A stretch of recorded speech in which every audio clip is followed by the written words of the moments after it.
Ji good morning all of you. मैं Anshul sir आप लोगों का बहुत बहुत स्वागत करता हूं आपके अपने यूट्यूब चैनल जिसका नाम है माई टीचर।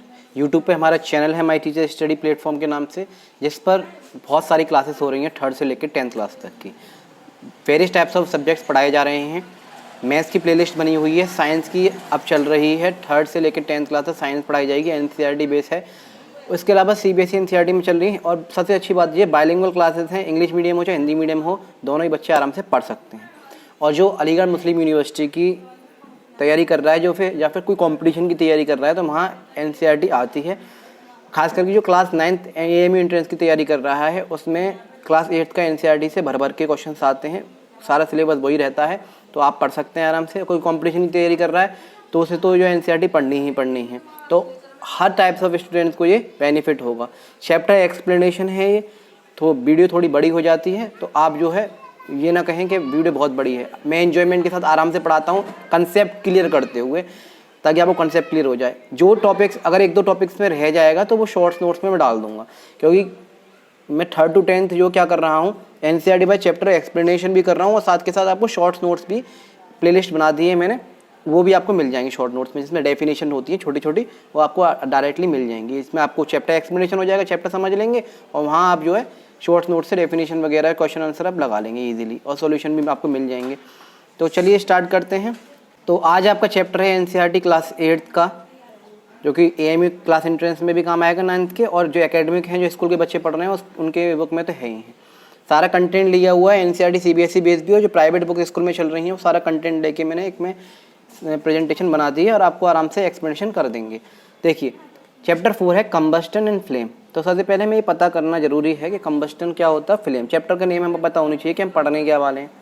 कंबस्टन क्या होता है, फ्लेम क्या होता है। देखिए कोई भी फ्यूल हो, फ्यूल का मतलब ये ईंधन, कोई भी फ्यूल हो, यानी कि चाहे वो कोल हो, चाहे पेट्रोलियम हो, चाहे डीजल हो। मान लीजिए आपने एक पेपर लिया, वो भी एक तरह का फ्यूल है ना, और आपने उसे जलाया, और अब वो जला, और जलने के बाद राख हो जाएगा, ऐश में बदल जाएगा, यानी नया प्रोडक्ट बन जाएगा। तो पेपर का जलना उसे हम बोलेंगे कंबस्टन, यानी कि एक केमिकल प्रोसेस है जिसके थ्रू क्या हुआ, कोई फ्यूल जो है केमिकल प्रोसेस के थ्रू जला, बर्न हुआ, बर्न होकर किसी अदर प्रोडक्ट में बदल गया, तो उसे हम बोलेंगे combustion in the presence of air. तो in the presence of air किसी भी फ्यूल को, किसी भी ईंधन को जब हम जलाएंगे, बर्न करेंगे, तो उसे कहते हैं कंबस्टन। उस केमिकल प्रोसेस को हम कंबस्टन कहते हैं, जो कि नया प्रोडक्ट हमें दे देगा। अब दूसरा है फ्लेम।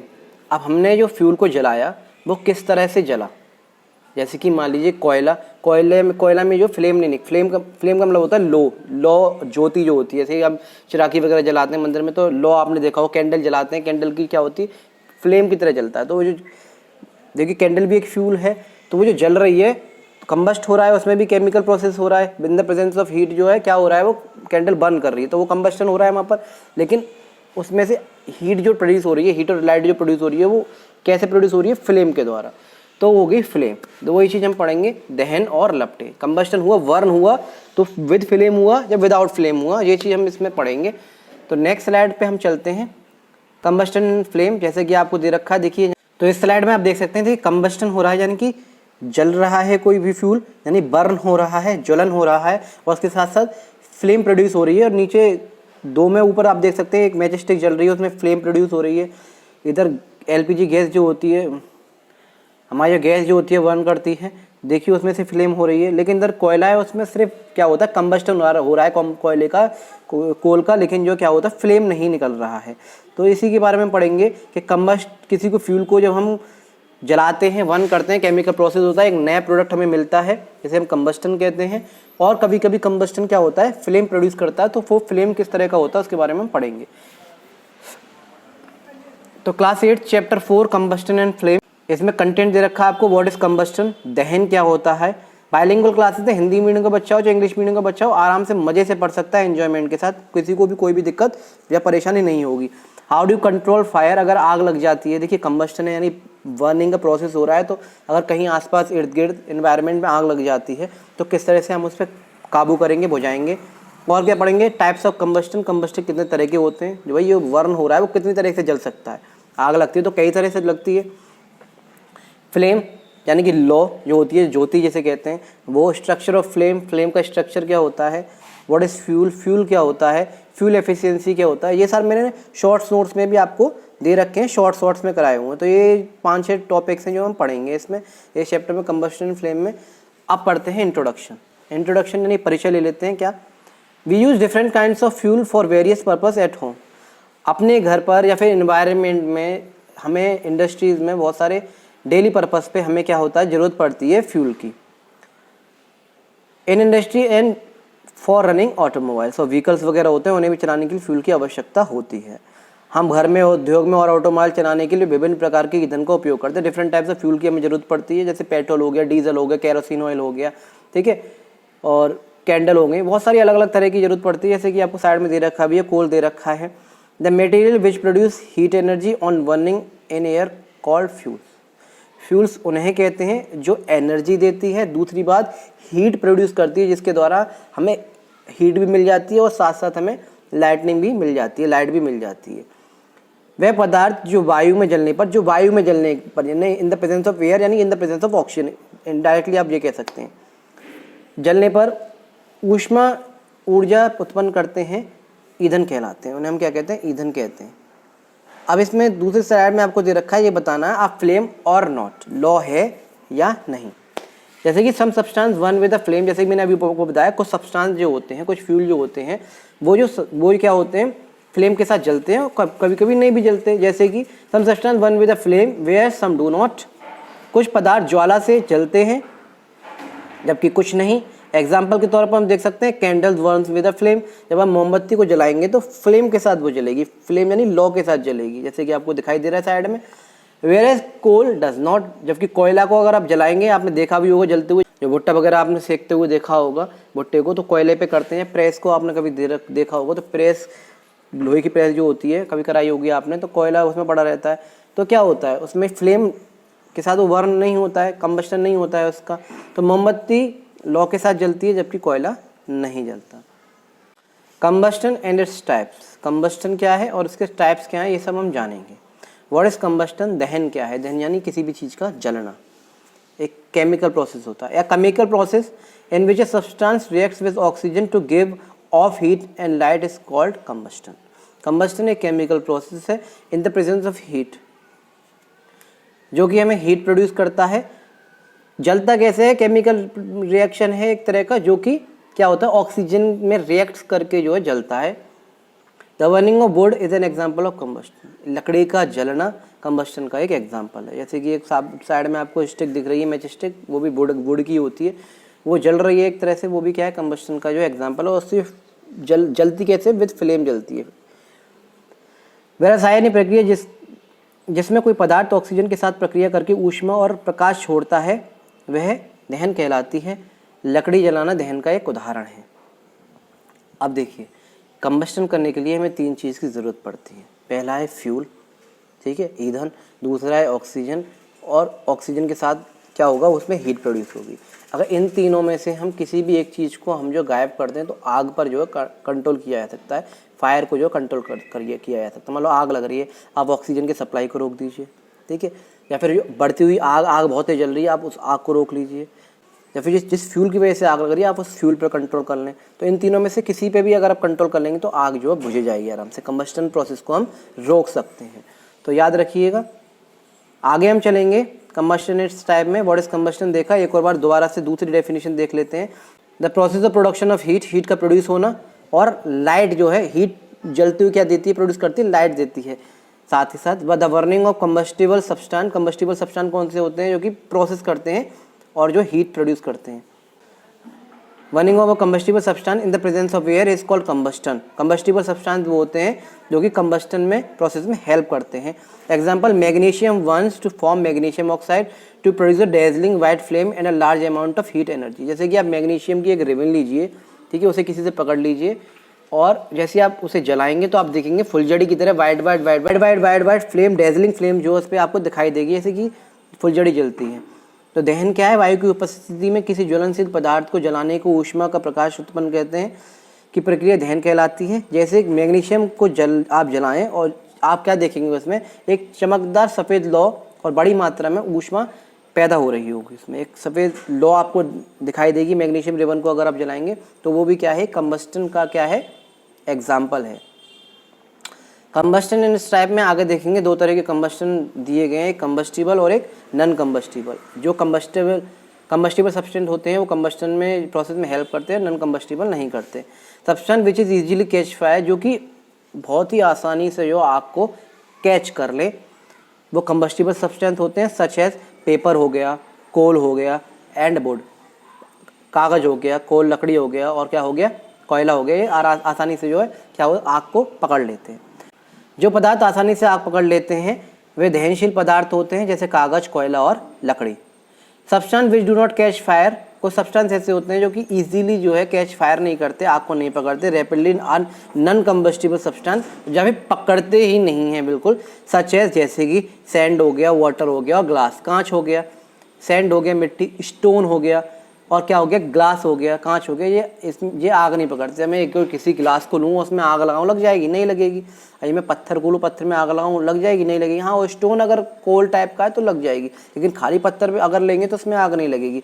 इसी तरह से सैंड दे रखी है, इसलिए इनका यूज़ करते हैं हम आग को बुझाने में। आप सैंड का यूज़ करते हैं, देखा होगा, बालू रखी रहती है, मिट्टी का यूज़ करते हैं हम, ठीक है, वाटर का यूज़ करते हैं। वो तरीका अलग अलग है, कहाँ किस तरह से आग लगी हो, किस तरह से हमें बुझाना है। हर जगह हम पानी से जो है नहीं बुझा सकते। मान लीजिए लाइट से अगर आग लगी है इलेक्ट्रिसिटी की वजह से, तो हम पानी से तो नहीं बुझा सकते, वहाँ सैंड काम आएगी। तो वो अलग अलग प्रोसेस है, कहाँ किसको जो किस चीज़ से बुझाना है। तो अभी हम देख रहे हैं नॉन कंबस्टिबल सब्सटेंस वो होते हैं जो कि ज्वलनशील नहीं होते, आग नहीं पकड़ते। जो पदार्थ आसानी से आग नहीं पकड़ते या बिल्कुल नहीं पकड़ते, वे गैर दहनशील पदार्थ होते हैं, जैसे कि रेत हो गया, पानी हो गया और साथ साथ जो है कांच हो गया।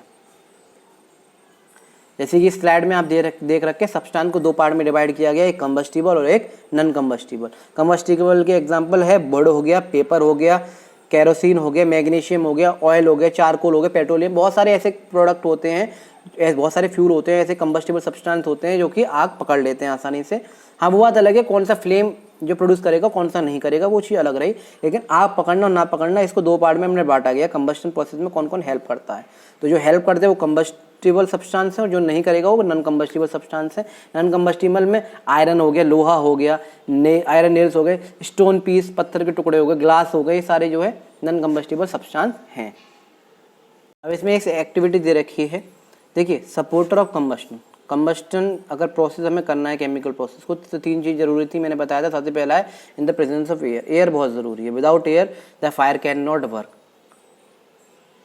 Without air the fire can not burn, यानी कि एयर का मतलब है विदाउट ऑक्सीजन। ऑक्सीजन अगर नहीं होगी तो जो है आग नहीं जल सकती है। तो a substance which helps in the combustion is called supporter of combustion. वो सब्सटेंस जो सपोर्ट करते हैं कंबस्टन में हेल्प करने में, वो कंबस्टन सब्सटेंस हैं। दे कैन शो डेट, आप देख सकते हैं इसमें नेसेसरी कंबस्टन में परफॉर्मिंग फॉलोइंग एक्टिविटी दिखाई गई है। Fix a light candle on a table, एक टेबल पे जो है लाइट कैंडल रखी गई है। देखो तीन तरह के इसमें रखी गई है। एक टेबल है, उस पर हमने एक गिलास रखा है, लेकिन उसके नीचे क्या है, पहले बारे में देख सकते हैं, अब स्टिक लगा दी है और ग्लास रखा है, ताकि हल्का सा नीचे क्या रहे, गैप रहे, जिसकी वजह से एयर जो आसानी से आ सके। अच्छा, दूसरे में हमने डायरेक्ट रखा हुआ है, और तीसरे में क्या है, आप देख सकते हैं बिल्कुल कैप्ट कर दिया, बंद कर दिया है। अब जब आप ऑब्जर्व करेंगे तो पहली जो मोमबत्ती है वो जलती रहेगी, जो ए दे रखी है। क्यों? क्योंकि इसमें से नीचे से एयर पास हो रही है और ऑक्सीजन मिल रही है। कंबस्टन जो प्रोसेस है उसको एयर मिल रही है। दूसरे में और तीसरे में आप देखेंगे उसमें धीरे धीरे जितनी ऑक्सीजन उसके अंदर थी, जब तक कंबस्टन प्रोसेस ने ऑक्सीजन ली तब तक वो जलती रही। जैसी ऑक्सीजन ख़त्म होती रही, कम होती रही, वैसे ही क्या हुआ, वो बुझ गई। तो इस एक्टिविटी में दे रखा है, fix a light candle on a table, put a glass chimney over the candle and rest in on a few wooden blocks in such a way that air can center the chimney. Observe what happens. आप क्या देखेंगे, देख सकते हैं। Now remove the blocks and let the chimney rest of the table. तो वही process मैंने आपको बताया, हिंदी में इंग्लिश में दोनों में दे रखा है, आप करके देख सकते हैं आराम से एक्सपेरिमेंट को। आपको इससे पता चल जाएगा कि without oxygen the fire can not work. किसी भी इन तीन चीज़ों में से मैंने बताया था आपको, फ्यूल है, हीट है और ऑक्सीजन यानी एयर है। इनमें से तीनों में से अगर हम किसी का भी कट कर देते हैं ना एक चीज़ का, तो जो आग को जो है बुझ जाएगी। आपको इस एक्टिविटी से पता चल जाएगी हाँ ये बात सही है। देख सकते हैं। Now you can conclude the figure. अगर फिगर को आप देखेंगे, ए वाले को, द कैंडल वन फ्रीली आसानी से कैंडल जल रही है। क्यों? Freely due to the presence of air, क्योंकि वहाँ एयर का प्रेजेंस है। एंटर द चिमनी, चिमनी के नीचे से एंटर कर रही है। वहीं दूसरे में बी में देखेंगे, in the figure B the flame flickers and produces smoke due to the shortness of air. धीरे धीरे एयर की कमी होती रहेगी तो स्मोक जो है ना, स्मोक की वजह से ऑक्सीजन खत्म होगी। Air does not enter the chimney from below, और नीचे से चिमनी के नीचे से हवा तो है नहीं, वो ब्लॉक कर दिया पूरी तरह से, तो वो भी बंद हो जाएगी। और सी में देखेंगे, अगर फाइनली देखें,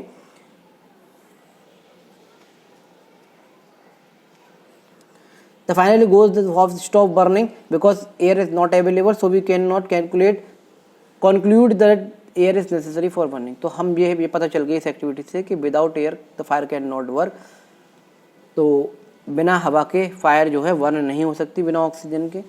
ये एक्टिविटी आपको समझ में आई होगी। अब जो टॉपिक दे रखा है वो आपका दे रखा है इग्निशन टेम्परेचर। देखिए, इग्निशन टेम्परेचर का मतलब ये होता है किसी भी चीज़ को जलने के लिए एक टेम्परेचर की आवश्यकता होती है। मान लीजिए हमने पानी लिया और पानी को अगर हम बॉयल कर दें गैस पे, अगर हम गैस चलाए ही ना तो वो बॉयल नहीं होगा। जैसे हम गैस चलाएंगे तो धीरे धीरे धीरे धीरे टेम्परेचर हीट का बढ़ेगा और वो बॉयल होने लग जाएगा, यानी उसे किसी न किसी थोड़ी सी टेम्परेचर की ज़रूरत है। ऐसे ही अगर माचिस की तिल्ली अगर रखी हुई है डिब्बी में, तो हम कहें अपने आप जल जाए, नहीं जल सकती जब तक माचिस की स्टिक को हम जो है रब नहीं करेंगे। तो उसके लिए किसी ने एक ऐसे टेम्परेचर की ज़रूरत है जिस टेम्परेचर पे आके वो वर्न होगा। तो उस टेम्परेचर को इग्निशन टेम्परेचर कहते हैं। जैसे कि अगर आयरन को आपको पिघलाना है तो उसका टेम्परेचर अलग होगा। ऐसे पेपर में अगर आग लगानी है तो उसका टेम्परेचर अलग होगा।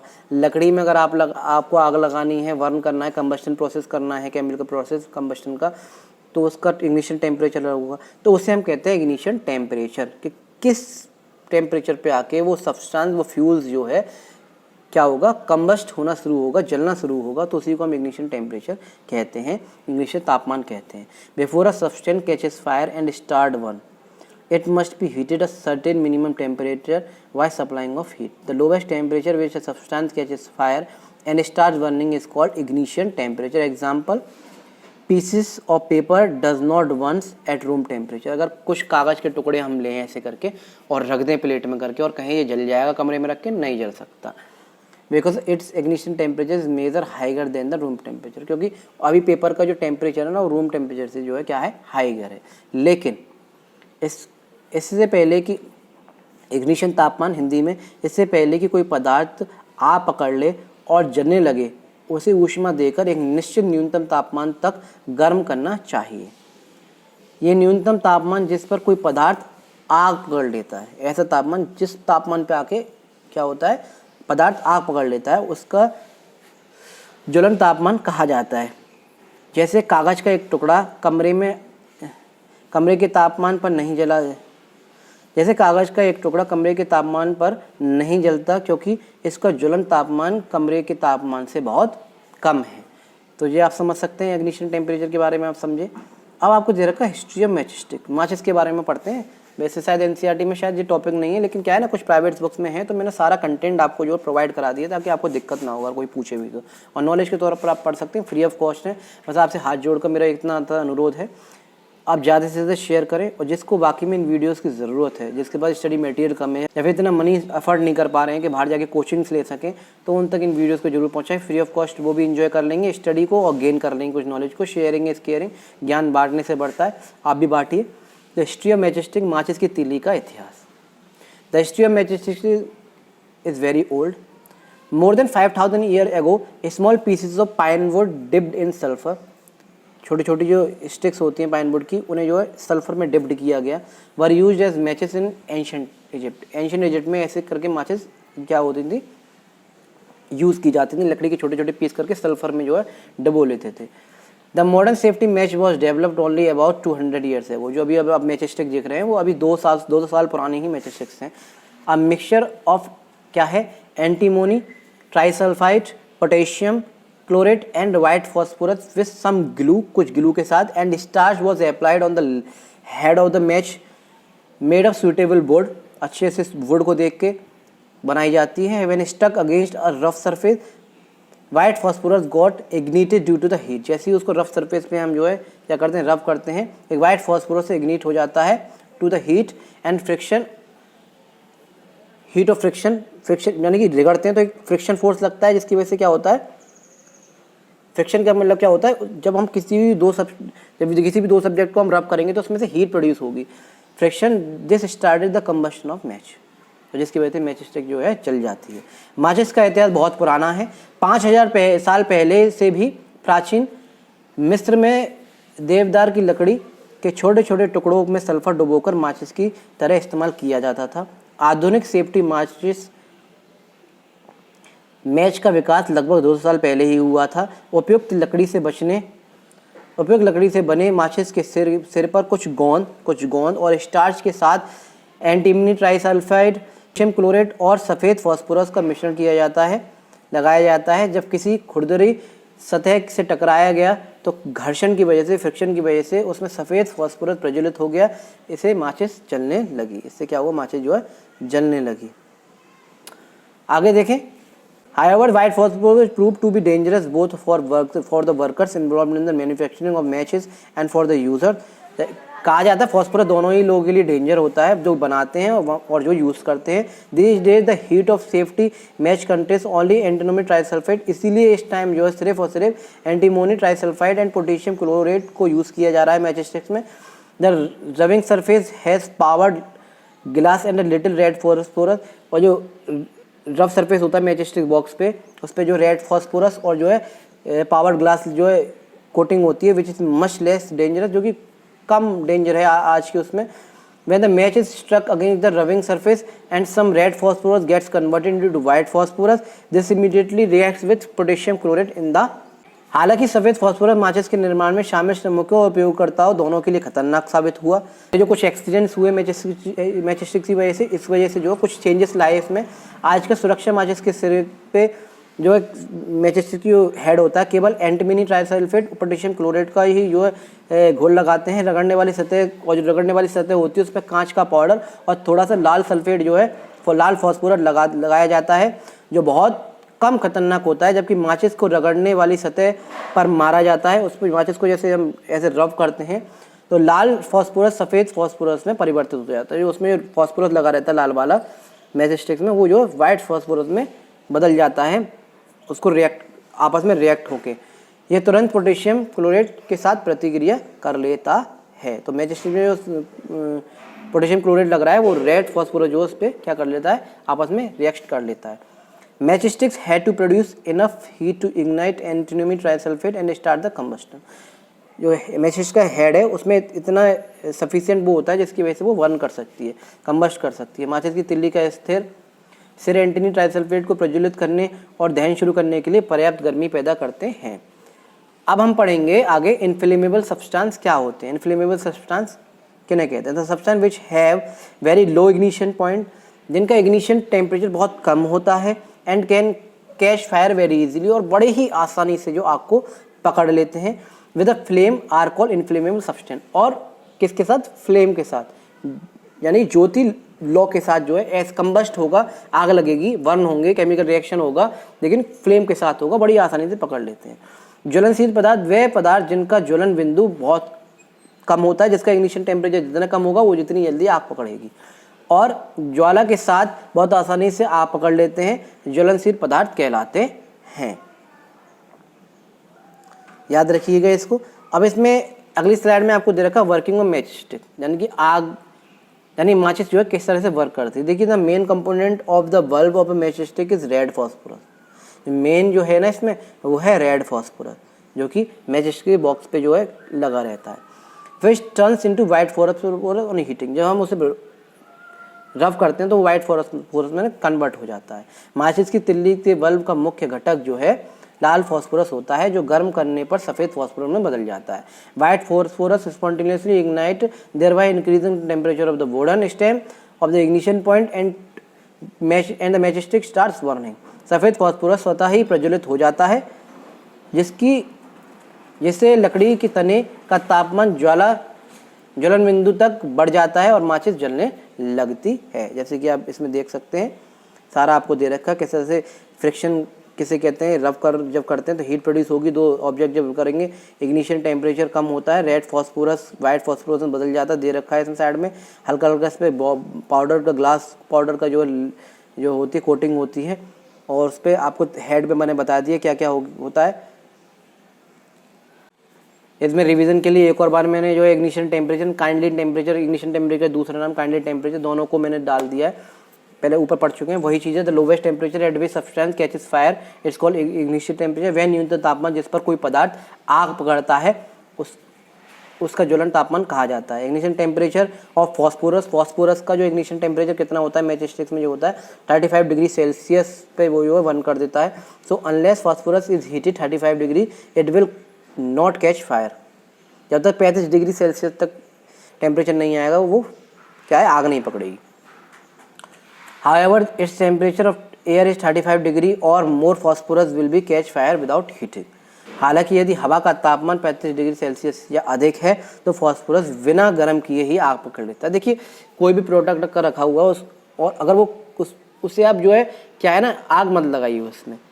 अगर टेम्परेचर उसके लेवल का आ गया है या उससे ऊपर आ गया, कोई भी फ्यूल हो, तो वो अपने आप ही आग पकड़ लेता है। जैसे कि आपने जंगल वगैरह में देखा होगा, लीव्स होती हैं, ड्राई लीव्स, सूखी पत्तियाँ जो होती हैं, वो उसका टेम्परेचर ऐसा हो जाता है कि वो जो है आग लगाने की जरूरत नहीं पड़ती, वो अपने आप ही बर्न हो उठती है, क्योंकि उनके टेम्परेचर, इग्निशन टेम्परेचर उस लेवल का है या उससे ऊपर जा चुका है, तो वो अपने आप ही बर्न होने लग जाती हैं।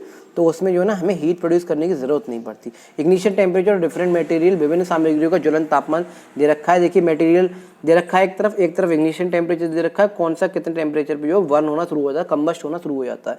वाइट फॉस्फोरस, सफ़ेद फॉस्फोरस का दे रखा है 35 डिग्री सेल्सियस पे, पेट्रोल 246 डिग्री सेल्सियस पे, कैरोसिन मिट्टी का तेल 220 डिग्री सेल्सियस पे, डीजल 210 डिग्री सेल्सियस पे, लकड़ी 300 डिग्री सेल्सियस पे, कोल कोयला जो होता है 454 डिग्री सेल्सियस पे, पीस ऑफ पेपर कागज़ का टुकड़ा 233 डिग्री सेल्सियस पे। देखिए ये पूछने को नहीं आते हैं, लेकिन जो है दे रखा है तो मैंने आपको बता दिया है, आप बस याद रखिएगा इस चीज़ को। हो सकता है प्राइवेट बुक्स में, एनसीईआरटी में थोड़ा बहुत अलग अलग नंबरिंग फिगर में नंबरिंग हो, तो आप जो परेशान ना होइएगा, आप समझने की कोशिश कीजिएगा कि इग्निशन टेम्परेचर होता क्या है, हमें बस इतना पढ़ना है।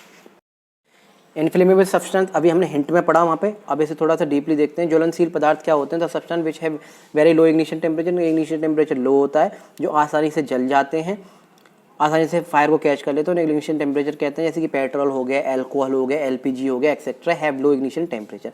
वह पदार्थ जिनका ज्वलन तापमान बहुत कम होता है और जो ज्वाला के साथ आसानी से आप पकड़ ले सकते हैं, ज्वलनशील पदार्थ कहलाते हैं। जैसे पेट्रोल हो गया, एल्कोहल हो गया, एलपीजी हो गया आदि, ज्वलन तापमान इनका कम होता है, इसलिए जो है इनफ्लेमेबल सब्सटेंस होते हैं। Ignition temperature of inflammable substance in generally less than 100 degree Celsius. कितना कम होता है इनफ्लेमेबल सब्सटेंस का? इनका इतना कम होता है कि 100 डिग्री सेल्सियस से कम होता है। सारे सब्सटेंस जितने भी इनफ्लेमेबल सब्सटेंस होंगे सबका जो इग्निशन टेम्परेचर होगा 100 डिग्री सेल्सियस से कम होगा। Excess supply of supporter combustion leads to complete combustion. अगर इन ढंग से सपोर्ट मिल जाए, सप्लाई मिल जाए, तो ये कंप्लीट कंबस्टन हो सकते हैं। कंप्लीट कंबस्टन कर पूरी तरह से जल जाएंगे। ज्वलनशील पदार्थों का ज्वलन तापमान 100 डिग्री सेल्सियस से कम होता है। दहन सहायक की अधिक आपूर्ति से पूर्ण दहन होता है। कंडीशन नेसेसरी फॉर कंबस्टन, जैसे कि मैंने आपको बता दिया, पहले बता दिया था तीन टॉपिक्स को इनके लिए ज़रूरी है: ऑक्सीजन, हीट और फ्यूल। फ्यूल जरूरी है, जो ये फ्यूल रखा है तो बिना ऑक्सीजन के आग लग जाएगी नहीं, और ऑक्सीजन होगा तो हीट प्रोड्यूस तो होगी और उसके साथ लाइट प्रोड्यूस होगी। ये तीन चीज़ें हैं, इनमें से अगर किसी को भी आप एब्सेंस कर दें तो हीट जो है प्रोड्यूस नहीं हो सकती, यानी आग नहीं लग सकती, कंबस्टन प्रोसेस नहीं होगा। तो इन तीनों की ज़रूरत है। There must be a combustion substance, there must be a continuous supply of oxygen of air, the temperature of combustible material should be above its ignition temperature. किसी भी फ्यूल का टेम्परेचर इग्निशन टेम्परेचर होना चाहिए, फिर उससे ऊपर होना चाहिए तो आग लगेगी, या फिर जो ऑक्सीजन की इन the presence of air, oxygen की प्रेजेंस भी बहुत ज़रूरी है। तो ये कंडीशन है नेसेसरी। एक तो इग्निशन टेम्परेचर की कंडीशन नेसेसरी है, और दूसरी इसमें आप देख सकते हैं ऑक्सीजन की जो है, ऑक्सीजन बहुत ज़रूरी है हमारे लिए। देखते हैं source of solar energy. Solar energy के क्या क्या सोर्स हैं? सौर ऊर्जा का स्रोत। Sun neither use combustible material not does it use oxygen of और एयर एज सपोर्टेड कंबस्टन। सूरज को जो है ना तो किसी कंबस्टिबल मटेरियल की ज़रूरत है और ना ही ऑक्सीजन की ज़रूरत है। सूर्य ना तो पारंपरिक दहनशील सामग्रियों को उपयोग करता है और ना ही समर्थित दहन के रूप में ऑक्सीजन या हवा का उपयोग करता है। वो तो हर समय जो जलता रहता है। The 98% mass of sun is made up of hydrogen, वो हाइड्रोजन का बना हुआ है। Which is at very high temperature, बहुत हाई टेम्परेचर है वहाँ पर।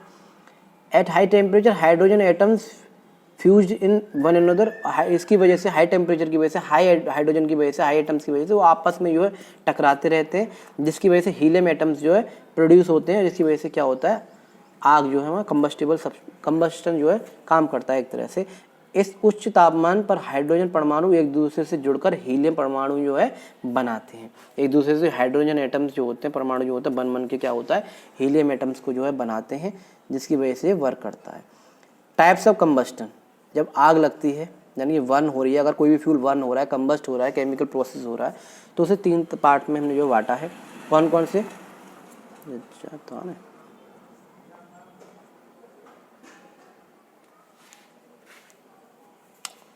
कहीं कहीं इसमें 3 पार्ट में दे रखा है, प्राइवेट रूप में कहीं कहीं 4 पार्ट में दे रखा है, तो मैंने आपको डाल दिया। There are 4 types of combustion, दहन 4 प्रकार से होते हैं। स्लो कंबस्टन, बहुत धीरे जलना किसी भी चीज़ का, धीमा दहन। रैपिड कंबस्टन, धीमा दहन, बहुत धीरे धीरे जलना, आराम से जलना किसी भी चीज़ का। रैपिड कंबस्टन, तीव्र, बहुत तेज़ी से जलना।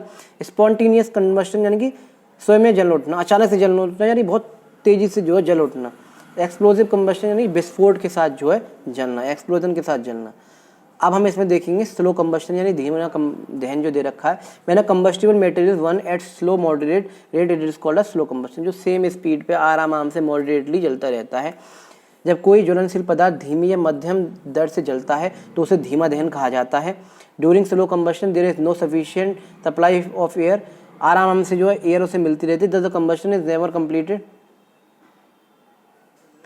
ड्यूरिंग स्लो कंबस्टन, जब कंबस्टन स्लो होता है, there is not sufficient supply of air, तो उसे सफिशिएंट सप्लाई ऑफ एयर नहीं मिल पाती, इस वजह से वो धीमे जलता है। Thus combustion is never complete and as a result more harmful gases are form, इसलिए जो है वो पूरी तरह से नहीं जल पाता, कंप्लीट कंबस्टन नहीं हो पाता, इसलिए उसमें हार्मफुल गैसेस भी निकलती हैं।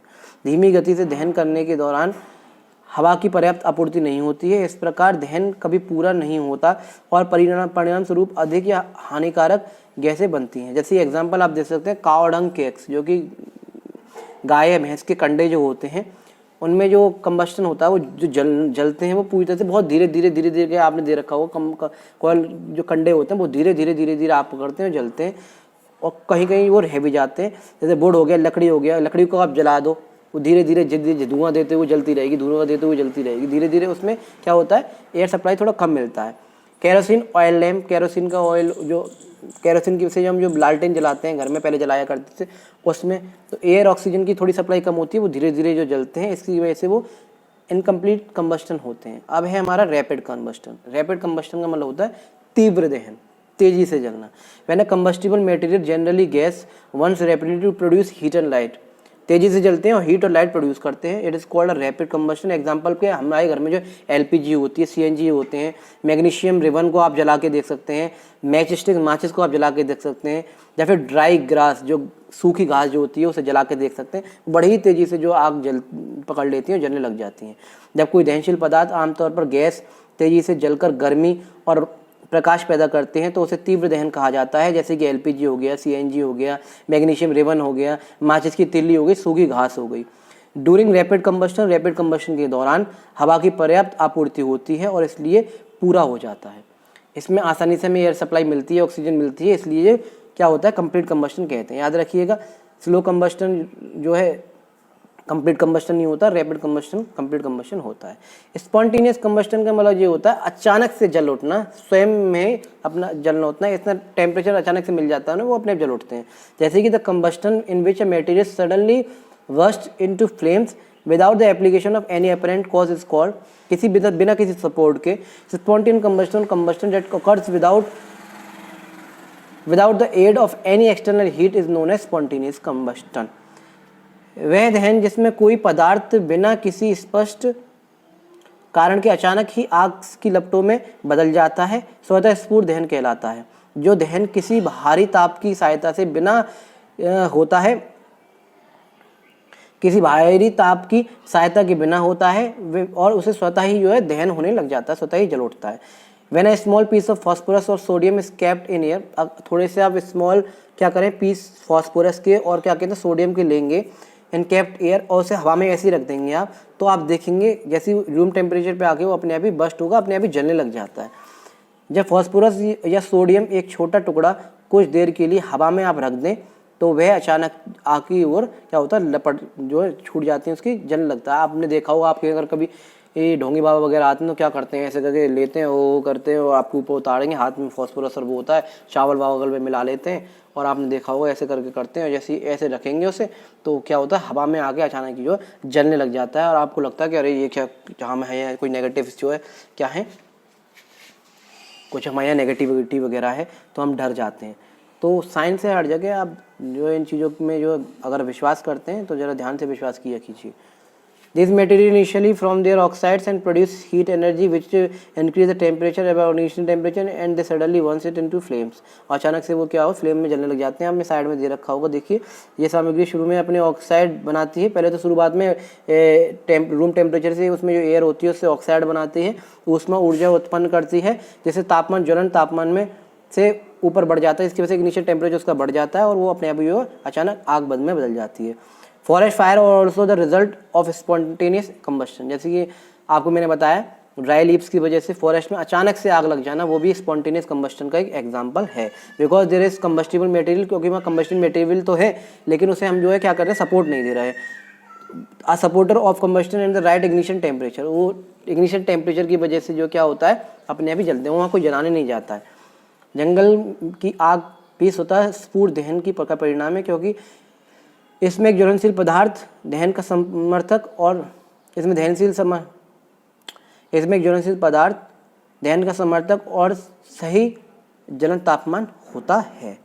अब हम देखेंगे इसमें एक्सप्लोजिव कंबस्टन क्या होता है। एक्सप्लोजिव कंबस्टन हम पढ़ेंगे। एक्सप्लोजिव कंबस्टन विस्फोटक दहन, यानी कि दीपावली वगैरह पे आपने देखा होगा पटाखे जलते हुए देखा होगा, अचानक से फट फट के जो क्या होता है पटाखे जलते हैं, जैसे कि सूतली बम हो गया, बाल्टी बम हो गया, आकाश में आप रॉकेट देखा होगा जाता है, तो इस तरह से एक्सप्लोसिव कंबस्टन आपने देखा होगा, चक्री को चलते हुए देखा होगा, क्या होता है फट फट के वो जो क्या होता है एक्सप्लोजन के साथ जो फटते हैं।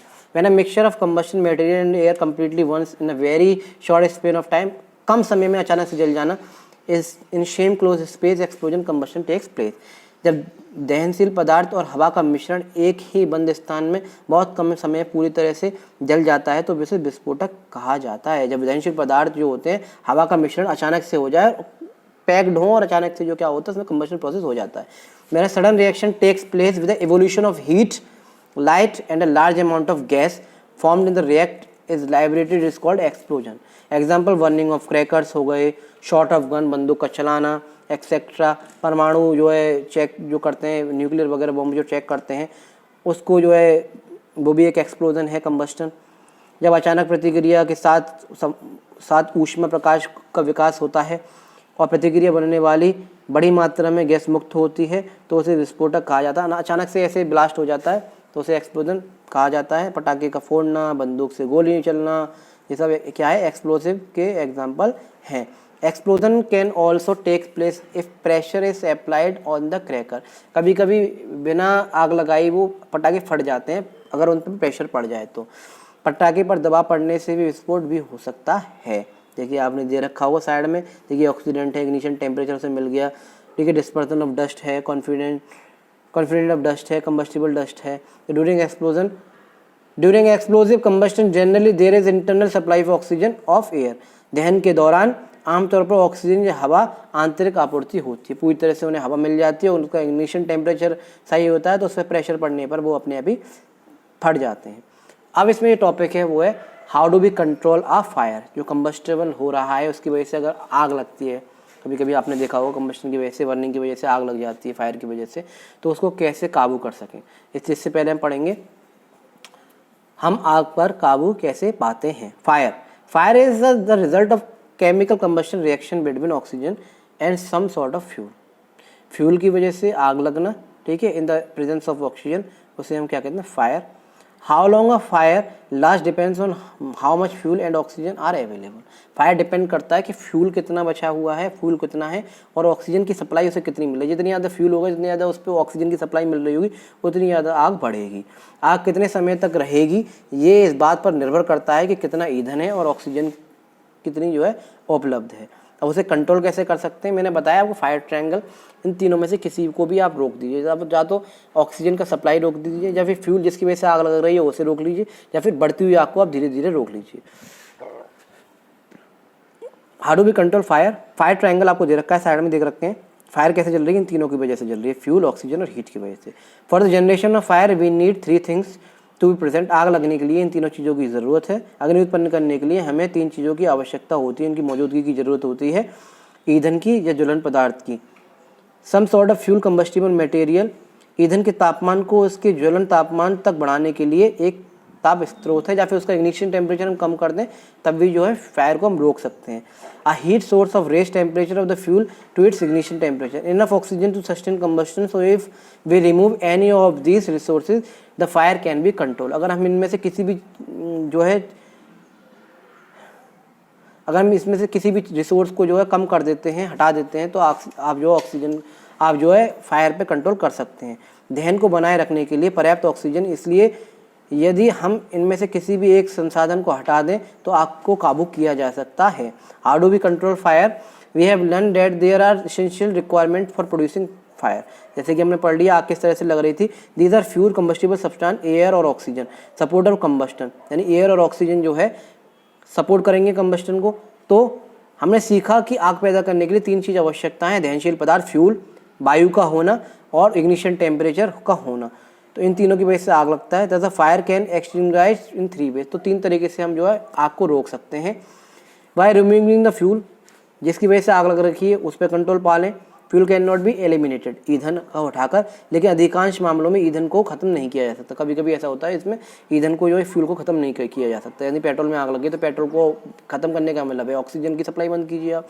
बाय रिमूविंग द हीट, गर्मी को दूर करके, और दूसरा by cutting down of air supply, वायु आपूर्ति की कटौती करके। इन 3 टाइप से हम जो आग को कंट्रोल कर सकते हैं, जिसमें सबसे टिपिकल है ईंधन को जो फ्यूल को रिमूव करना, तो दोनों पे हम जो है जाएंगे। फायर एक्सटिंग्विशर जो होता है, अग्निशासक जो होते हैं, अग्निशामक जो होते हैं, आपने दे रखा होगा, सिलेंडर टाइप होते हैं, स्कूल में या हॉस्पिटल वगैरह में लगे रहते हैं अग्निशासक यंत्र। The substance which are use to extinguish fire are known as fire extinguisher, जिसे आग रोकने के लिए यूज़ किया जाता है उसे फायर एक्सटिंग्विशन कहते हैं। जैसे कि सैंड हो गया, बालू हो गया, बालू को यूज़ करते हैं फायर में। कहीं के स्कूल में आपने देखा होगा बकेट में, बाल्टियों में जो बालू भर भर के रखा रहता है, उस पर फायर लिखा रहता है, ताकि कहीं भी अब बालू वगैरह आए, कभी आग वगैरह लगे तो हम उन बालू को डाल सकें, मिट्टी को डाल सकें। वाटर हो गया, पानी टैंक में भरे हुए रखे रहते हैं। एंड कार्बन डाइऑक्साइड, और वो सिलेंडर टाइप जो होते हैं उनमें कार्बन डाइऑक्साइड होती है, ताकि कार्बन डाइऑक्साइड इतनी छोड़ी जा सके ताकि ऑक्सीजन की प्रेजेंस जो है क्या हो, एब्सेंट हो जाए, बंद हो जाए, ऑक्सीजन उन्हें सप्लाई बंद, कार्बन डाइऑक्साइड क्या होगा, ऑक्सीजन की सप्लाई को बंद कर देगा। इसकी वजह से आग पर काबू पाया जा सकता है।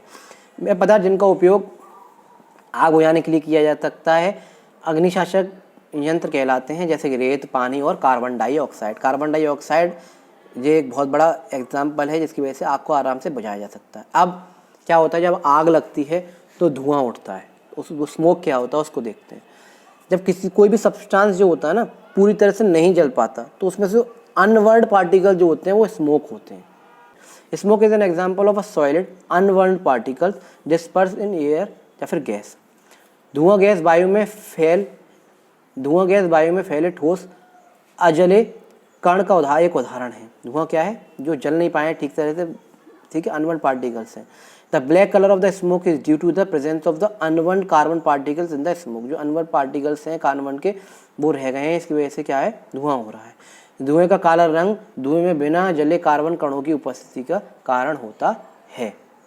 फायर एक्सटिंग्विशन हम ऊपर पढ़ चुके हैं, अलग से भी दे रखा है, देखिए आग बुझाने का यंत्र। The job of fire extinguisher is to cut off the supply of air की सप्लाई को बंद करने के लिए हम इसका यूज़ करते हैं। Break down the temperature of the fuel और बोथ, और उसका टेम्परेचर को भी जो है हम लो करने की कोशिश करते हैं, इग्निशन टेम्परेचर से कम करने की कोशिश करते हैं।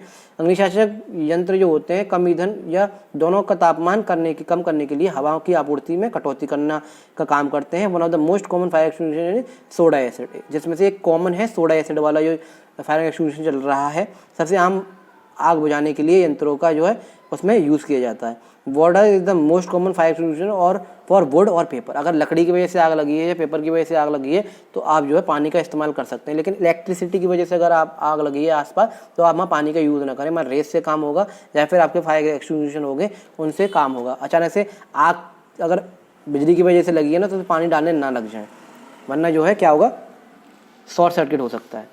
Combustion of most fuels release carbon dioxide, जैसा कि जब अब कंबस्शन होता है, केमिकल प्रोसेस है कंबस्शन, आग लगना, जब वो प्रोसेस होता है तो फ्यूल जो है ज़्यादातर कार्बन डाइऑक्साइड क्या होते हैं, रिलीज करते हैं in the environment. Increasing concentration of the carbon dioxide in the air is believe due to cause global warming, जिसकी वजह से क्या होता है, ग्लोबल वार्मिंग होती है। जैसे कि व्हीकल दे रखा है, ऑटोमोबाइल दे रखा है, जब डीजल जो पेट्रोल फूकता है इंजन के द्वारा तो उसमें से क्या होता है, सल्फर डाइऑक्साइड है और भी तरह की गैस निकलती हैं। ग्लोबल वार्मिंग टेम्परेचर बढ़ा रही है अर्थ का, जो ग्लोबल वार्मिंग का कारण बन रहा है। और कार्बन डाइऑक्साइड एक ग्रीन हाउस गैस है जो कि इफेक्ट कर रही है धीरे धीरे। It happens due to the rise in the temperature of atmosphere of the earth, melting of polar glaciers, जो बर्फ के पहाड़ हैं उन्हें पिघला रही हैं टेम्परेचर हाई होने की वजह से, ग्लोबल वार्मिंग है। Which lead to the rise in the sea, जिसका वजह से पानी का जो है तापमान बढ़ रहा है, जिसकी वजह से पानी का जो लेवल बढ़ रहा है, जिससे सुनामी और फ्लड आने का चांसेस ज़्यादा हैं। Cause flood in the coastal area, अधिकांश ईंधनों के दहन से पर्यावरण में कार्बन डाइऑक्साइड उत्सर्जित होती है। हवा में कार्बन डाइऑक्साइड की बढ़ती सांद्रता और का ग्लोबल वार्मिंग का कारण बना हुआ है। ऐसी पृथ्वी के वायुमंडल की तापमान में वृद्धि हो रही है, इसकी ध्रुवीय ग्लेशियर को पिघलना का कारण बन रहा है, जिससे समुद्र का स्तर बढ़ रहा है, जिससे बाढ़ आने की आशंका ज़्यादा है। Burning of coal and diesel releases sulphur dioxide, अगर कोल और डीजल आप जो है क्या कर रहे हैं, बर्न कर रहे हैं, तो जिसकी वजह से सल्फर डाइऑक्साइड होगा। इट इज़ एक्सट्रीमली सफोकेटिंग और कोरेसिव गैस, जिसकी वजह से एसिड रेन भी इसका जो है कारण बनती है।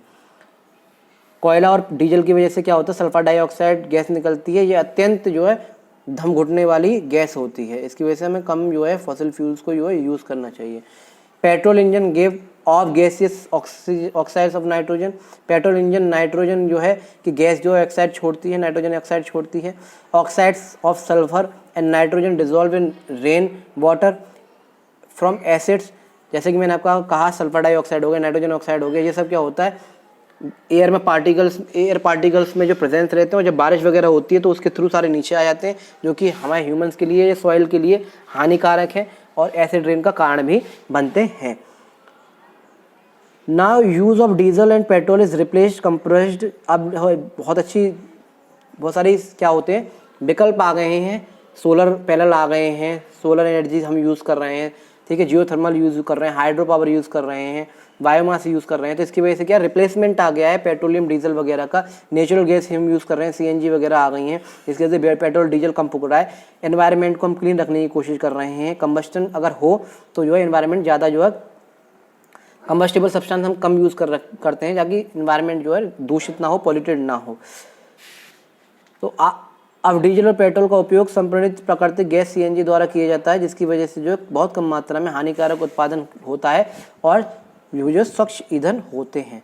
अब तक हमने पढ़ा कंबस्टन क्या थे, उसके टाइप्स क्या थे, कितने 4 तरह के पढ़े थे हमने, किस तरह से वो जलते हैं, किस तरह से हम फायर पे कंट्रोल कर सकते हैं, ये सारी चीज़ें हमने पढ़ी।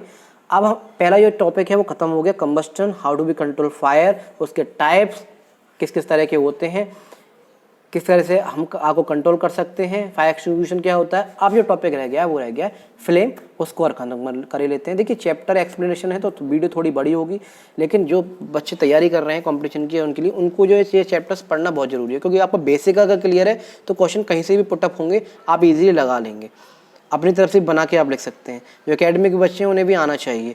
तो चलिए स्टार्ट करते हैं। फ्लेम्स, आग की लपट लो। A region of burning gases is called flame, जलती हुई गैसों के क्षेत्र को ज्वाला कहते हैं। जब आग लगती है तो उसमें से जो लपटें उठती हैं, आग जो लपटें उठती हैं उसको हम फ्लेम कहते हैं। जिस एरिया में बर्न हो रहा है उसमें से जो लपटें उठी उसे हम क्या कहते हैं, फ्लेम कहते हैं, लॉ कहते हैं। A flame is a zone where the burning of gases और vapour takes place with the production of light and heat. A flame result due to the rapid combustion of a fuel. ज्वाला एक ऐसा क्षेत्र है जहाँ प्रकाश और गर्मी के उत्पादन के साथ गैसों या वाष्प का दहन होता है। ईंधन के तीव्र दहन के कारण ज्वाला उत्पन्न होती है। रैपिड कंबस्शन की वजह से फ्लेम जो है क्या होता है, प्रोड्यूस होता है। Substance which give out flame, वो सब्सटेंस जिसमें फ्लेम जो है प्रोड्यूस होती है, वे पदार्थ जिनकी ज्वाला निकलती है। The substance which vaporise during combustion gives flame, जो सब्सटेंस वेपोराइज होंगे वो फ्लेम प्रोड्यूस करेंगे। दहन के दौरान जो पदार्थ वाष्पीकृत हो जाते हैं वे आग देते हैं। केरोसिन हो गया, वैक्स बर्न हो गए विद अ फ्लेम, मिट्टी का तेल और मोम ज्वाला से जलते हैं। whereas charcoal and other hand does not vaporize and so does not produce a flame। ये वेपराइज नहीं होते चारकोल वगैरह, तो इसमें से जो फ्लेम नहीं निकलती। जैसे कोल हो गया, दूसरी ओर चारकोल हो गया, ये बाष्पीभूत नहीं करता, इसलिए इसमें से ज्वाला उत्पन्न नहीं होती। लेकिन केरोसिन की हम जो लैम्प जलाते हैं या फ्लेम जो कैंडल वगैरह जलाते हैं, उसमें से जो क्या होती है, फ्लेम प्रोड्यूस होती है। स्ट्रक्चर ऑफ फ्लेम पढ़ेंगे, लौ की संरचना साइड में आपको दे रखा है। फ्लेम तो भाई बहुत सारी तरीके की होती है, लेकिन एक कैंडल का एग्जांपल ज़्यादातर मेनली ले लेते हैं, तो कि आपको फ्लेम ना उसमें आराम से दिखाई देती है। तो आप इसमें देख सकते हैं flame consist of 3 zones. 3 zones में बांटा गया, कहीं 4 जोन्स भी दे रखे हैं, वो शॉर्ट्स नोट्स में मैं कवर करा दूंगा, आप बिल्कुल भी दिक्कत ना लें, कहीं कहीं प्राइवेट बुक्स में है। तो वैसे मेन जो होते हैं वो 3 जोन्स होते हैं। देखिए, एक ज्वाला में 3 क्षेत्र होते हैं। जब फ्लेम जो है क्या होती है, जलती है ना, तो उसमें 3 आपको लेयर दिखाई देंगी। आप देखिएगा 3 लेयर आपको दिखाई देंगी। इनर मोस्ट जोन, सबसे अंदर वाला जोन, ठीक है। दूसरा है मिडिल जोन, बीच वाला जोन, और एक आउटर जोन जो बाहर वाला जोन होता है, जिसमें जो है हीट होती है, आग होती है। इसमें आप टच करते ही आपको लगेगा कि आग है। मिडिल में इतनी आग नहीं होती, सबसे अंदर वाली में भी इतनी आग नहीं होती, लेकिन बाहर वाली में सबसे ज़्यादा आग होती है। आप जरा सा हाथ टच हो जाए तो आप देखेंगे कि हीट जो है आपको जो है जलाने की कोशिश करती है। तो पढ़ते हैं inner most zone, it is a dark और ब्लैक कलर्ड जोन। सबसे अंदर वाली जो होती है वो डार्क होती है, ब्लैक कलर की होती है। जैसे आप मोमबत्ती को कभी जलती हुई देखें, बुझा दीजिएगा उसे ऐसे करके, तो बुझा देंगे तो आपको जो उसमें थ्रेड होगा ना, वो ब्लैक ब्लैक करके दिखाई देगा। तो आप समझ गए, डार्क होती है और ब्लैक कलर की होती है। It consist of hot unburned vapour और combustible material. It is the least hot part of the flame. सबसे कम गर्म पार्ट होता है फ्लेम का। अंदर का क्षेत्र गहरे या काले रंग का क्षेत्र है। इसमें ज्वलनशील पदार्थ के गर्म बिना जले हुए वाष्प होते हैं। बिना जले हुए जो वेपराइज होते हैं, ये ज्वाला सबसे कम गर्म होती है। दूसरा देखते हैं मिडिल जोन, जैसे कि आप देख रखे हैं इसमें middle zone of partial combustion yellow, उसमें येलो कलर का होता है, वो ब्लैक कलर का होता है। मिडिल जोन जो होता है, it is a bright and luminous zone, इसे ल्यूमिनस जोन कहते हैं। It produces a moderate temperature, इसमें मॉडरेट टेम्परेचर होता है। Here partial combustion of fuel takes place, इसमें फ्यूल जो है पार्शियली थोड़ा सा टेक प्लेस करता है। मध्यम क्षेत्र ये उज्ज्वल और चमकदार होता है। ये मध्यम तापमान पर उत्पन्न करता है। ये ईंधन का आंशिक दहन होता है। और क्या होता है, लिमिनेस होता है। और क्या होता है, मिडिल जोन होता है और येलो कलर का होता है। आउटर मोस्ट जो देखेंगे हम, सबसे भारी क्षेत्र जो होता है, इट इज़ नॉन ल्यूमिनेस जोन, इसे नॉन ल्यूमिनेस जोन कहते हैं। मिडिल वाले को ल्यूमिनेस कहते हैं, इसको नॉन ल्यूमिनेस जोन कहते हैं। जो येलो कलर का होता है वो क्या होता है, ल्यूमिनस जोन, और जो नॉन ल्यूमिनस होता है वो क्या होता है, वो आउटर मोस्ट जोन होता है। Here complete combustion fuel take place, यहाँ पूरी तरह से जो है कंबस्टन टेक प्लेस करता है। आगे आग आपको दिखाई देगी, because there is plenty of air around it, आप इसके आसपास ही जो एयर अराउंड करती है। It is the highest temperature in the flame, सबसे हाईएस्ट टेम्परेचर होता है, सबसे गर्म होता है। इन फिर the hottest part of the flame, सबसे हॉटेस्ट पार्ट कौन सा है फ्लेम का, आउटर मोस्ट, और सबसे कम हॉटेस्ट पार्ट कौन सा है, इनर मोस्ट। ये अदीप्त क्षेत्र है, यहाँ ईंधन का पूर्ण दहन होता है, कंप्लीट कंबस्टन होता है, क्योंकि इसके चारों ओर जो क्या होता है, एयर प्रेजेंट होती है। लौ इसका तापमान सबसे अधिक होता है। वास्तव में ये लौ का सबसे गर्म हिस्सा होता है। ये 3 पार्ट है, inner most zone, middle zone और आउटर मोस्ट जोन। तो तीनों के आपको कलर दे रखा है, अंदर वाला ब्लैक होता है, बाहर वाला मिडिल जोन जो होता है वो येलोइश कलर का होता है। अब आप देखेंगे इसमें स्लाइड में देख सकते हैं आप कभी सुनार की दुकान पे गए हो, गोल्ड स्मिथ की दुकान पे गए हो, तो आपने देखा होगा वो गोल्ड को जो है क्या करता है, ऐसे फूक मार मार के फ्लेम की उससे जो है पिघलाने की कोशिश करता है, या फिर उससे जो कुछ नया प्रोडक्ट बनाने की कोशिश करता है, या जोड़ता है उस चीज़ को, टूटी हुई चीज़ को। तो क्या करता है, वो फ्लेम का कौन सा जोन यूज़ कर रहा है, तो वो देखेंगे gold Smith below outer most zone, जो बाहर का जो हीट वाला जोन होता है ना, सबसे बाहर वाला जो होता है उसको यूज़ करता है with a metallic blow pipe. एक मेटेलिक ब्लो पाइप होता है, उसमें से फूक मार के फ्लेम में जो एक आग लगा लेते हैं साइड में, और एक पाइप लेते हैं और फ्लेम में से जो ऐसे फूक मार मार के हल्की हल्की उससे आग पहुँचाते हैं दूर रख के। उसके बाद जो आउटर मोस्ट जोन तक जो है पहुँचाते हैं with a metallic blow pipe और मेल्टिंग गोल्ड एंड सिल्वर पर और मेल्टिंग गोल्ड पर उसका उससे जो है क्या करते हैं, आउटर मोस्ट जोन की जरिए काम करते हैं। सोनार सोने और चांदी को पिघलाने के लिए लौ के सबसे भारी क्षेत्र को धातु और के ब्लो पाइप में फूकते हैं। फ्यूल्स एंड देयर, अब आप फ्लेम समझ गए, फ्लेम का स्ट्रक्चर समझ गए आसानी से, ल्यूमिनस समझ गए, नॉन ल्यूमिनस समझ गए। शॉर्ट्स नोट्स में भी मैंने अलग से करा रखे हैं, आप परेशान मत होइएगा। फ्लेम यहाँ जो है कंप्लीट हुआ। अब हम देखते हैं फ्यूल्स एंड देयर टाइप्स। बहुत छोटा सा टॉपिक है, मैंने कहा क्या कहा 3rd से 10th क्लास तक आसपास की जो हमारी एटमॉस्फेयर है वहीं से साइंस को उठाया गया है। साइंस क्या है? प्रैक्टिकली चीज़ किसी को भी जानना, किसी भी चीज़ को प्रैक्टिकली जानना, प्रैक्टिकली नॉलेज लेना, तो वही साइंस है, वही चीज़ हम पढ़ रहे हैं। देखिए मेहनत करनी पड़ेगी, आज नहीं तो कल करनी पड़ेगी, कल नहीं तो परसों करनी पड़ेगी। माँ बाप का नाम अगर रोशन करना है, माँ बाप इतनी मेहनत कर रहे हैं आपके लिए, अगर आपको भी नाम उनका रोशन करना है, आप चाहते हैं कि 10 लोग उन्हें जो है सलाम करें और जो उनके सामने हाथ जोड़ें और उन्हें जो आपके नाम से पहचाना जाए, तो मेहनत तो करनी पड़ेगी। तो फ्यूल्स एंड देयर टाइप, तो कुछ ऐसा काम करिए जिससे जो माँ बाप की सीना जो है चौड़ा हुआ, वो गर्व से कहे कि ये हमारा बेटा है या फिर बेटी है। तो फ्यूल्स एंड देयर टाइप्स, ईंधन और उनके प्रकार। Any substance which is easily available. देखिए मैं एक टीचर हूँ, मैं सिर्फ नॉलेज आपको दे सकता हूँ, आपको जो बांट सकता हूँ। लर्न करना और अर्न करना वो आपका काम है। मैं सिर्फ जो है क्या कर सकता हूँ, आपको मटेरियल दे सकता हूँ, प्रोवाइड कर सकता हूँ, आपको समझा सकता हूँ। आप इस वीडियो को 10 बार देखिए, 10 बार समझिए। वीडियो है, इसमें तो कोई दिक्कत नहीं है। आप कमेंट करके मुझसे पूछ सकते हैं, कोई टॉपिक आपको नहीं आ रहा है उस पर वीडियो बना के मैं डाल दूँगा, बस आप शेयर कीजिए। और भाई पढ़ना तो आपको पड़ेगा, वो आपके हाथ में, उस आपको कोई नहीं पढ़ा सकता जब तक आप खुद नहीं चाहेंगे पढ़ना। तो any substance which is easily available, cheap and one in air at moderate rate, producing a large amount of heat energy without leaving behind and undesirable residue is called a fuel. Fuel क्या होता है? कोई भी पदार्थ जो आसानी से सस्ता उपलब्ध होता है, आसानी से उपलब्ध हो जाए। दूसरी बात, और हवा में ऑक्सीजन की जो मात्रा में जल जाए, जिसकी बड़ी मात्रा में ऊष्मा एनर्जी प्रोड्यूस हो, हीट प्रोड्यूस हो, जिसकी वजह से बिना कोई अवांछित अवशेष छोड़े, और उसमें जब जो जले तो वो कुछ भी चीज़ अवशेष ना छोड़े। जैसे पेट्रोल जल जाता है वो कुछ नहीं छोड़ता, ठीक है। तो इस तरह से जो है कुछ भी ना छोड़े। फ्यूल्स, ईंधन, the substance that undergoes combustion is said to be combustible. अलग से जो है मैंने एक और डेफिनेशन डाल दी है शॉर्ट में, जिस पदार्थ का दहन होता है उसे दहनशील कहा जाता है, इसे ईंधन कहा जाता है। It is called a fuel. जैसे कि आप देख सकते हैं फ्यूल 3 पार्ट में डिवाइड किया, इससे पहले भी हमने पढ़ लिया 3rd चैप्टर में, ठीक है।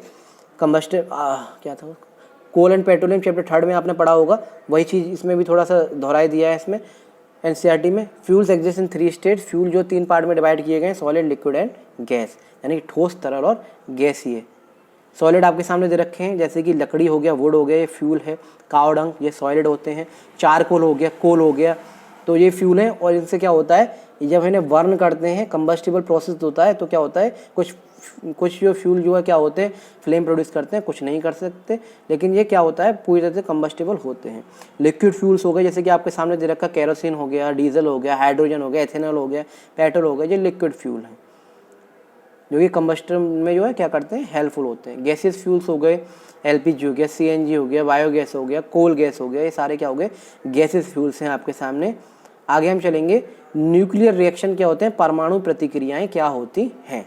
In the sun, heat and light are produced by nuclear reaction.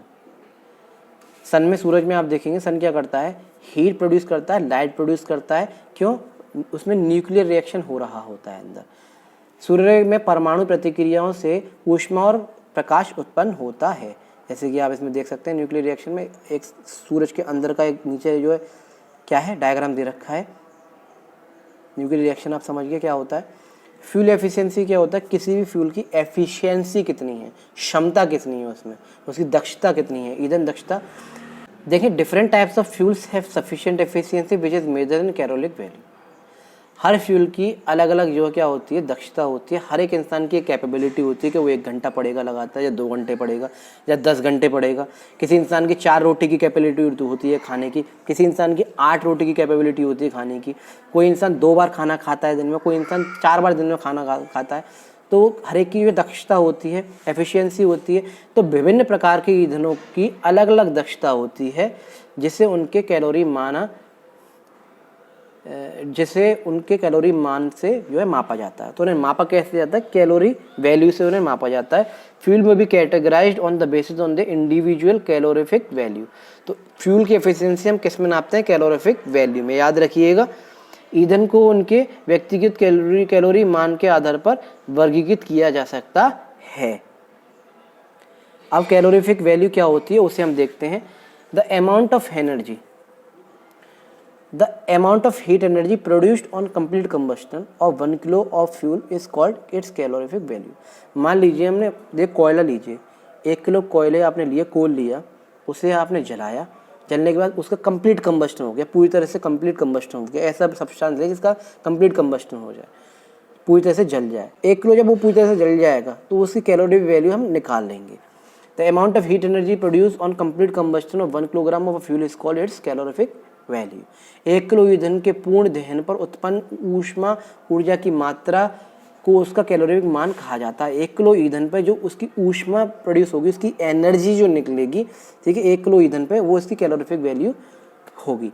Calorific value of a fuel is expression in unit called, उसे यूनिट में जो हम देख सकते हैं कैलोरीफिक वैल्यू को जो है एक्सप्रेस किया जाता है किलो पर जूल। जैसे कि आपको दे रखा है, ईंधन का ऊष्मीय मान किलो जूल प्रति किलोग्राम नामक इकाई में व्यक्त किया जाता है। कैलोरीफिक वैल्यू किस में नापी जाती है? किलो जूल पर किलोग्राम, यानी कि 1 किलोग्राम पे कितने किलो जूल जो है उसमें एनर्जी जो है क्या की, प्रोड्यूस की है। अब अलग अलग प्रोडक्ट की जो है कैलोरीफिक वैल्यू दे रखी है कि कौन सा है जो है फ्यूल कितनी कैलोरीफिक वैल्यू जो है पर किलोग्राम,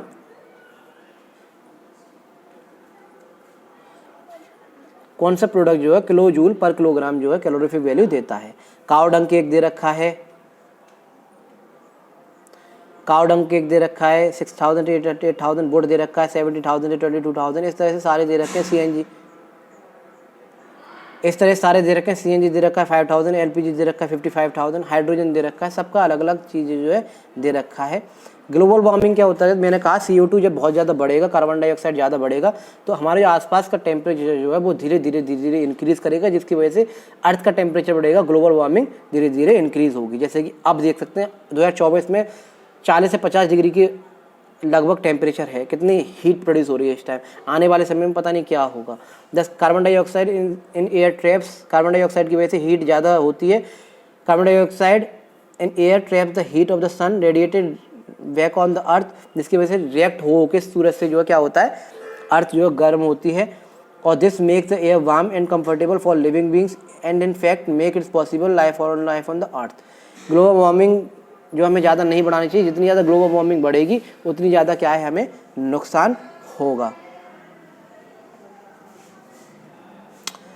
इफेक्ट क्या है भाई ग्लोबल वार्मिंग के बढ़ने के? जैसे कि मैंने ऊपर पढ़ाया है, बर्फीले पहाड़ जो वो धीरे धीरे पिघल रहे हैं, जिसकी वजह से नदियों का जो लेवल है वो बढ़ रहा है, जिसकी वजह से फ्लड या सुनामी आने के चांसेस हैं। Scientist believe that the average of global temperature में rise as much 2 degree Celsius by the end of century. इस सेंचुरी खत्म होते होते 2 डिग्री सेल्सियस तापमान बढ़ जाएगा, वैज्ञानिकों का मानना है। This can be cause large scale melting of ice in polar region. बर्फीले पहाड़ में बर्फ़ ज़्यादा पिघलेगी, जिसकी वजह से पानी का स्तर बढ़ जाएगा, और जिसकी वजह से जो है क्या होगा, बाढ़ या सुनामी में आने की आशंका ज़्यादा है।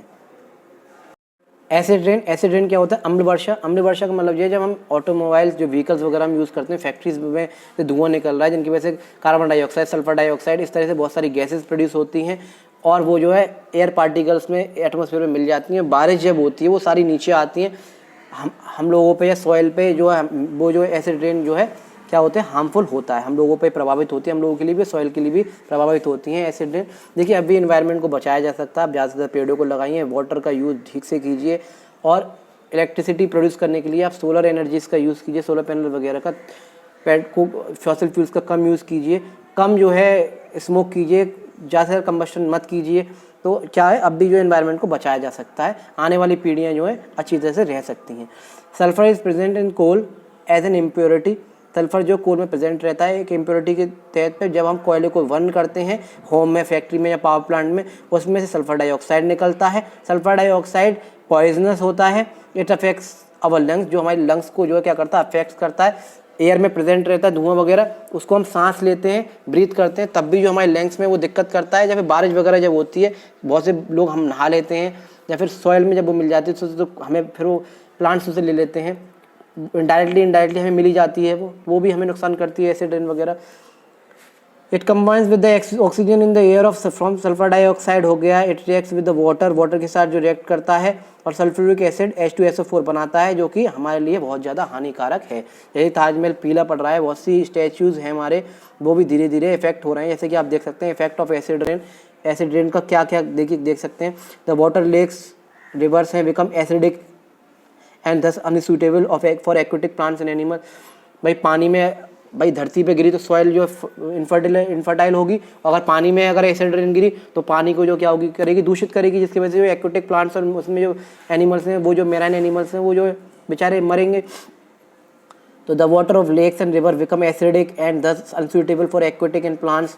झीलों और नदियों का पानी जो है अम्लीय हो जाता है और इस प्रकार जलीय पौधे और जानवर जो है क्या होते हैं, अनुपयुक्त होते जा रहे हैं, धीरे धीरे जो है उनके लिए अनुपयुक्त हो रहा है, यानी वो पी नहीं पाएंगे उस पानी को, धीरे धीरे मरेंगे बेचारे।